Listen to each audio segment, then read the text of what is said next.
കണ്ണൂരിൽ KSU പ്രവർത്തകർക്കെതിരെ ജാമ്യമില്ലാ വകുപ്പ് പ്രകാരം കേസ്. കമ്മീഷൻ ഓഫീസ് മാർച്ചിലെ അക്രമത്തിലാണ് കേസെടുത്തത്. സംസ്ഥാന വൈസ് പ്രസിഡന്റ് മുഹമ്മദ് ഷമ്മാസ് ഉൾപ്പെടെയുള്ളവർക്കെതിരെയാണ് കേസ്. വിവരങ്ങളുമായി സന്തോഷ് ഒരിക്കൽ കൂടി ചേരുകയാണ്. സന്തോഷ്, നേരത്തെ പറഞ്ഞു നിർത്തിയെടുത്തതാണ്, വലിയ തരത്തിലുള്ള അതിക്രമമാണ് ഇന്നലത്തെ കമ്മീഷൻ ഓഫീസ് മാർച്ചിലെ KSU പ്രവർത്തകർ നടത്തിയത്.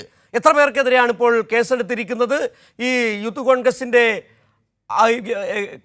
വൈസ് പ്രസിഡന്റ് മുഹമ്മദ് ഷമ്മാസ് അല്ലാതെ മറ്റാർക്കെതിരെയൊക്കെയാണ് കേസെടുത്തിരിക്കുന്നത്?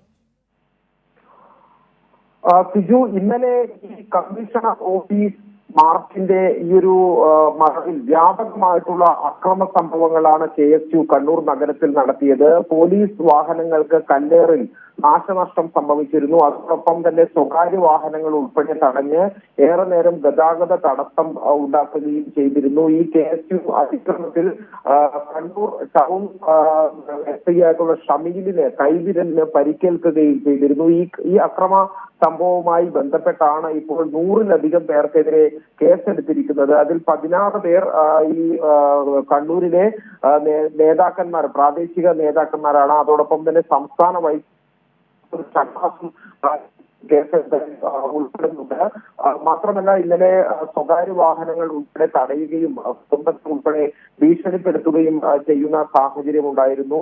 ഇത്തരത്തിൽ വ്യാപകമായിട്ടുള്ള അക്രമ സംഭവങ്ങളാണ് കമ്മീഷണർ ഓഫീസ് മാർച്ചിന്റെ മറവിൽ നടന്നത്. ഈ അക്രമ സംഭവങ്ങളുടെ പേരിലാണ് ഇപ്പോൾ 100-ലധികം KSU പ്രവർത്തകർക്കെതിരെ കേസെടുത്തിരിക്കുന്നത്. ശരി സന്തോഷ്, ഇന്നലെ തന്നെ കണ്ടതാണ്. കാരണം വലിയ തരത്തിൽ ഒന്ന് കമ്മീഷൻ ഓഫീസിന് നേരെ, പോലീസ് ഉദ്യോഗസ്ഥർക്ക് നേരെയുള്ള അതിക്രമം, അതുകൂടാതെ സ്വകാര്യ വാഹനങ്ങൾ തടഞ്ഞു നിർത്തുകയും അവരെ ആക്രമിക്കുകയും ചെയ്യുന്ന തരത്തിലേക്ക് കാര്യങ്ങൾ പോകുന്നു. കരുതിക്കൂട്ടി ഒരു സംഘർഷത്തിന്, ഒരക്രമത്തിന് KSU കരുതിക്കൂട്ടി തന്നെ വരികയായിരുന്നു എന്നാണ് ഇന്നലത്തെ ആ ദൃശ്യങ്ങളിൽ നിന്ന് നമുക്ക് മനസ്സിലാക്കാൻ കഴിയുന്നത്. തീർച്ചയായും ഇന്നലെ ഈ കമ്മീഷണർ ഓഫീസ് മാർച്ച് കഴിഞ്ഞ് വലിയ അക്രമ സംഭവം നേതൃത്വം നൽകി തിരിഞ്ഞു പോകുന്ന വീണ്ടും നഗരത്തിൽ അക്രമം നടത്തിയത്. സ്വകാര്യ വാഹനങ്ങളെ തടഞ്ഞു വെച്ച് റോഡ് ഉപരോധിച്ചുകൊണ്ടായിരുന്നു ആ അതിക്രമം. അങ്ങനെ ഒരു കുടുംബമായി വരുന്ന കുഞ്ഞു ഉൾപ്പെടെയുള്ള ഒരു വാഹനം തടഞ്ഞു നിർത്തി വാഹനത്തിൽ അടിക്കുകയും ആക്രോശിക്കുകയും ചെയ്തതിനെ തുടർന്ന് ഈ വാഹനത്തിൽ ഉണ്ടായിരുന്ന അമ്മയും കുഞ്ഞും നിലവിളിക്കുന്നതിന് ഉൾപ്പെടെ ദൃശ്യങ്ങൾ പുറത്തു വരികയും ചെയ്തിരുന്നു. അത്തരത്തിൽ നഗരത്തിൽ മുഴുവൻ ഭീതിയിലാക്കിക്കൊണ്ടുള്ള യാത്രക്കാരെ ഉൾപ്പെടെ വാഹനങ്ങൾ തടഞ്ഞ് ഭീഷണിപ്പെടുത്തുന്ന തരത്തിലേക്ക് KSUവിന്റെ ഇന്നലെയുള്ള അതിക്രമം മാറിയിരുന്നു. ഈ അക്രമവുമായി ബന്ധപ്പെട്ട CCTV ദൃശ്യങ്ങൾ ഉൾപ്പെടെ പോലീസ് ശേഖരിച്ചിട്ടുണ്ട്.